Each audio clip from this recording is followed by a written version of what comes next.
गरीबी वो अभिशाप है जो इंसान को ठंड में ठिठुरने और बीमारी में तड़पने पर मजबूर कर देती है।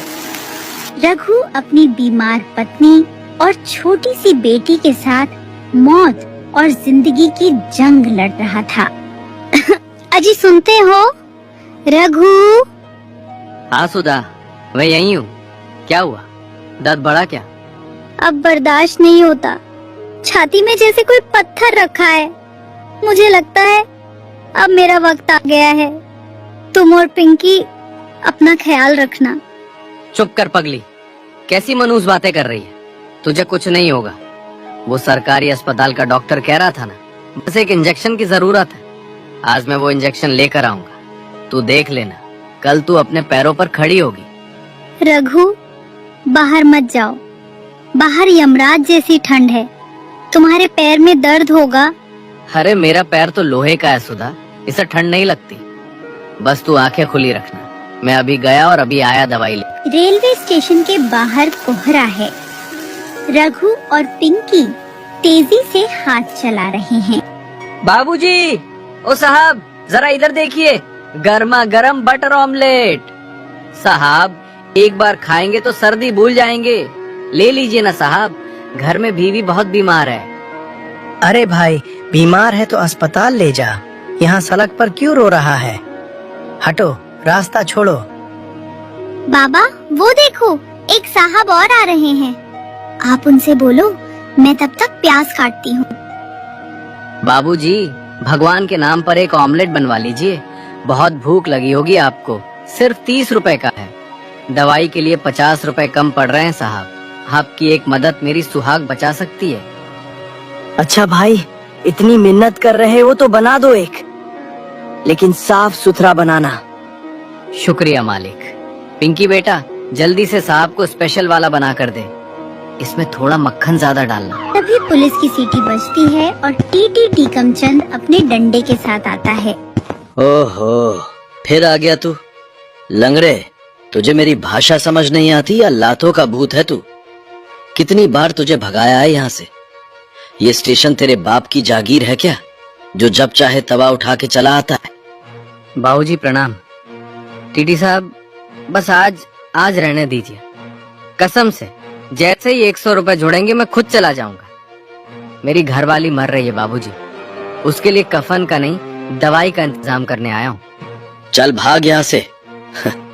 सुन लंगड़े, तेरी बीवी मरे या जिए या पूरा खानदान बीमार पड़े, मुझे उससे मतलब नहीं। मुझे हफ्ता चाहिए। 500 रुपए निकाल अभी के अभी, वरना सामान जब्त। बाबूजी 500 रुपए तो मैंने पूरे हफ्ते में नहीं कमाए, अभी तो पहली बोनी हुई है। ये देखिए, बस यही है, ये रख लीजिए, पर मुझे धंधा करने दीजिए।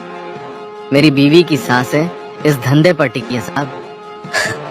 40 रुपए की भीख देता है मुझे?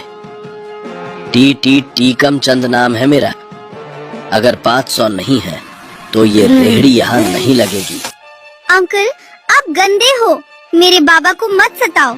पैसे नाली में क्यों फेंके? हम दवाई कैसे लाएंगे? जुबान डलाती है। देख क्या रहे हो? पलट दो इसका ठेला, तोड़ दो सब कुछ। सिपाही एक जोरदार लात मारकर ठेला पलट देता है। सारे अंडे सड़क पर गिरकर फूट जाते हैं। अरे ये क्या किया मालिक? ये अंडे नहीं, मेरी बीवी की जिंदगी थी। मेरी दुनिया उजल गई, मेरी सुधा की सांसें टूट जाएंगी। मालिक रहम करो, कोई तो बचाओ। अब यहाँ बैठकर मातम मना, और कल अगर तेरी मनहूस शक्ल यहाँ दिखी तो तुझे सीधा जेल में डाल दूंगा। चल। टूटे हुए ठेले के साथ रघु का दिल भी चकनाचूर हो चुका था। वो खाली हाथ आंसुओं में डूबा घर की तरफ भागा। पिंकी, कोई आवाज नहीं आ रही। सुधा को नींद आ गई होगी ना, दर्द कम हो गया होगा शायद, इसीलिए सो गई है। माँ, माँ देखो हम आ गए। माँ उठो। सुधा, ए सुधा, देख मैं आ गया। पैसे तो नहीं ला पाया, टीटी ने सब छीन लिया, पर मैं कल ले आऊंगा, पक्का ले आऊंगा। तू आंखें तो खोल, मुझसे बात तो कर। सुधा, तू इतनी ठंडी क्यों है? सांस क्यों नहीं ले रही? नहीं, सुधा मुझे छोड़कर नहीं जा सकती। मैंने वादा किया था मैं दवाई लाऊंगा। मुझे माफ कर दे सुधा, मैं हार गया। मैं एक ऑमलेट नहीं बेच पाया, मैं तुझे नहीं बचा पाया। माँ, अब मुझे कौन लोरी सुनाएगा? माँ उठो ना, मुझे भूख लगी है माँ। बाबा देखो ना, माँ उठ क्यों नहीं रही? ठंड और गरीबी ने सुधा की जान ले ली थी और रघु, वो जिंदा होकर भी लाश बन चुका था। वो दीवार से सिर टिकाकर बैठा था और उसके पास अपनी सुहागन के कफन के लिए भी फूटी कौड़ी नहीं थी। बाबा, रोने से माँ वापस नहीं आएगी, लेकिन अगर हमने माँ का अंतिम संस्कार नहीं किया तो उनकी आत्मा को शांति नहीं मिलेगी। हमें पैसे चाहिए बाबा, कफन के लिए, लकड़ी के लिए। कहाँ से आएंगे पैसे पिंकी? वो टीटी हमें वहाँ खड़े भी नहीं होने देगा। सब खत्म हो गया, अब तो बस हम भी यहीं मर जाएं तो अच्छा है। नहीं बाबा, हम हार नहीं मानेंगे। सब खत्म नहीं हुआ। हमारे पास ये 6 अंडे बचे हैं। अभी 2 बजे वाली राजधानी आएगी। उस समय वो टीटी सो रहा होगा। हम जाएंगे और माँ के कफन के पैसे लेकर आएंगे। अगर उसने हमें फिर पकड़ लिया तो वो हमें मार डालेगा पिंकी। मारने दो, माँ तो चली गई, अब किसका डर? अगर आज हम डर गए तो माँ हमें कभी माफ नहीं करेंगी। चलो बाबा उठो, आज हम अपनी माँ के लिए लड़ेंगे। हाँ बेटी, तू सही कह रही है। तेरी माँ को हम इज्जत से विदा करेंगे। चल, आज दुनिया की कोई ताकत मुझे नहीं रोक सकती। रात का सन्नाटा और घना कोहरा। रघु और पिंकी एक बार फिर उसी जगह पहुंच गए जहां उनकी उम्मीद तोधी गई थी। लेकिन इस बार वो डरे हुए नहीं थे, वो घायल शेर की तरह थे। गर्मा गर्म ऑमलेट, बाबूजी ऑमलेट, गरीब का ऑमलेट। अरे भाई, इतनी रात को क्या बात है? बहुत परेशान लग रहे हो। आंखों में आंसू क्यों हैं? क्या बताऊं बाबूजी, घर में मेरी घरवाली की मैयत पड़ी है, कफन के लिए पैसे नहीं है। बस ये 4 ऑमलेट बिक जाएं तो मेरी सुहागन की अंतिम विदाई हो सकेगी। ले लीजिए ना बाबूजी। हे भगवान, ये लो भाई, तुम ऑमलेट रहने दो, पैसे रख लो। जाओ जल्दी घर जाओ। नहीं बाबूजी, भीख नहीं लूंगा। मेहनत का ही खाया आज तक, आज भी मेहनत का ही लेकर जाऊंगा। ये लीजिए आपका ऑमलेट। तभी पीछे से भारी जूतों की आवाज आती है। तुझे मेरी आवाज समझ नहीं आती या कानों में सीसा भरा है? फिर आ गया दुकान लगाने। लगता है तुझे जेल की हवा खानी ही है। अंकल प्लीज जाने दो, मेरी माँ सचमुच मर गई है। हमें बस कफन के पैसे चाहिए, आप हमारे पैसे मत छीनो। अरे वाह, क्या बहाना है। सुबह बीवी बीमार थी, रात को मर गई। तुम भिखारियों के पास नई नई कहानियां बहुत होती हैं। चल थाने, आज तो तुझे लाठियों से सीधा करूंगा। साहब झूठ नहीं बोल रहा, चाहो तो घर चलकर देख लो। मेरी सुहागन को कफन मिल जाए फिर चाहे मुझे फांसी चढ़ा देना। बस ये आखिरी ऑमलेट बेचने दो। नहीं बेचने दूंगा। स्टेशन मेरा है, कानून मेरा है। सिपाही, घसीटो इसे। सुधा जा चुकी थी, लेकिन रघु के इम्तिहान अब भी बाकी थे। घर में पत्नी की लाश पड़ी थी और जेब खाली थी।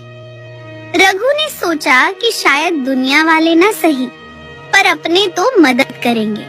किशन, ओ किशन, दरवाजा खोल भाई, बहुत बड़ी मुसीबत आ गई है। किशन। क्या है रघु, पागल हो गया है क्या? इतनी रात को क्यों शोर मचा रहा है? मोहल्ले वाले जाग जाएंगे। भाई अब मैं किसे जगाऊं? मेरी दुनिया तो हमेशा के लिए सो गई। मेरी सुधा चली गई किशन, ठंड ने उसे मार डाला, वो मुझे छोड़कर चली गई। क्या सुधा भाभी नहीं रही? अरे ये तो बहुत बुरा हुआ। अभी कल ही तो मैंने उसे देखा था। हाँ भाई, पर मेरे पास अब रोने का भी वक्त नहीं है। घर में कफन के लिए 1 रुपया नहीं है। मेरी मदद कर दे भाई, बस 500 रुपए उधार दे दे। मैं तेरे हाथ जोड़ता हूँ, मेरी पत्नी का अंतिम संस्कार रुक जाएगा वरना। रघु, देख भाई, मुझे बहुत अफसोस है। मैं तेरी मदद जरूर करता, कसम से करता, लेकिन मेरी हालत तू जानता नहीं है। अभी कल ही बच्चों की स्कूल फीस भरी है और दुकान भी मंदी चल रही है। जेब एकदम खाली है यार। किशन झूठ मत बोल, हम बचपन के दोस्त हैं। मुझे पता है तूने कल ही कमेटी उठाई है। देख, मैं पैसे नहीं मांग रहा, भीख मांग रहा हूँ। अरे यार, एक बार बोल दिया ना कि पैसे नहीं हैं, तो क्या अपनी खाल बेचकर तुझे पैसे दूं? कमेटी के पैसे मेरे नहीं हैं, वो मुझे माल वाले को देने हैं। अब जा यहाँ से, मुझे सोने दे, सुबह देखेंगे अगर कुछ हो पाया तो। रघु अपने सगे बड़े भाई जगदीश के पक्के मकान के गेट पर पहुंचता है। भैया, ओ जगदीश भैया, बाहर आओ, अनर्थ हो गया भैया। कौन है बे? अरे तू फिर आ गया अपनी मनहूस शक्ल लेकर। मैंने कहा था ना कि मेरे घर के आसपास भी मत भटकना। भैया, आज पुराने झगड़े मत निकालो। आज आपकी छोटी बहू मर गई भैया, सुधा नहीं रही, हम अनाथ हो गए। तो मैं क्या करूं? जब तूने उस 2 कौड़ी की गरीब लड़की से शादी की थी, तब मैंने क्या कहा था कि रघु, ये तुझे ले डूबेगी। देख, आज वही हुआ ना। अब क्यों आया है मेरे पास? भैया, जो हुआ सो हुआ, पर अब वो मर चुकी है। अब तो नफरत छोड़ दो। मेरे पास उसके कफन के लिए पैसे नहीं है। हमारी खानदानी इज्जत का सवाल है भैया। अगर लोगों को पता चला कि आपकी बहू बिना कफन के पड़ी है, तो दुनिया आप पर थूकेगी। दुनिया मुझ पर नहीं, तुझ पर थूकेगी। जिसने जिंदगी भर भीख मांगी हो, उसकी बीवी अगर कफन के बिना मर भी जाए तो कोई बड़ी बात नहीं। और सुन, इज्जत की बात तू मत कर। तूने अंडे का ठेला लगाकर हमारी नाक पहले ही काट दी है। भैया, आप मेरे सगे भाई हो, खून का रिश्ता है हमारा। क्या एक भाई दूसरे भाई के आंसू नहीं पोंछेगा? बस 500 रुपए दे दो, मैं आपके पैर दबाऊंगा, आपके घर के बर्तन मांजूंगा। बस मेरी सुहागन को इज्जत से जाने दो। नहीं है मेरे पास फालतू पैसे। जिंदा थी तो तू उसे दवाई नहीं दे पाया, अब मरने के बाद उसे रेशमी कफन देगा? जा, दफना दे उसे ऐसे ही। मेरे दरवाजे पर दोबारा मत आना। जगदीश अंदर जाता है और गेट जोर से बंद करता है। खटा। वाह रे दुनिया, वाह रे रिश्ते। जीते जी दवाई के लिए भगाया और मरने के बाद कफन के लिए। अब मैं समझ गया, गरीब का ना कोई भाई होता है ना कोई दोस्त। उसका सिर्फ एक साथी है, उसकी भूख और उसकी लाचारी। अपनों की इस दुत्कार ने रघु के अंदर के डर को खत्म कर दिया था। अब उसे समझ आ गया था कि अगर सुधा को कफन देना है तो उसे किसी के आगे हाथ फैलाने की जरूरत नहीं, बल्कि अपना हक छीनने की जरूरत है। तभी बड़े साहब आते हैं।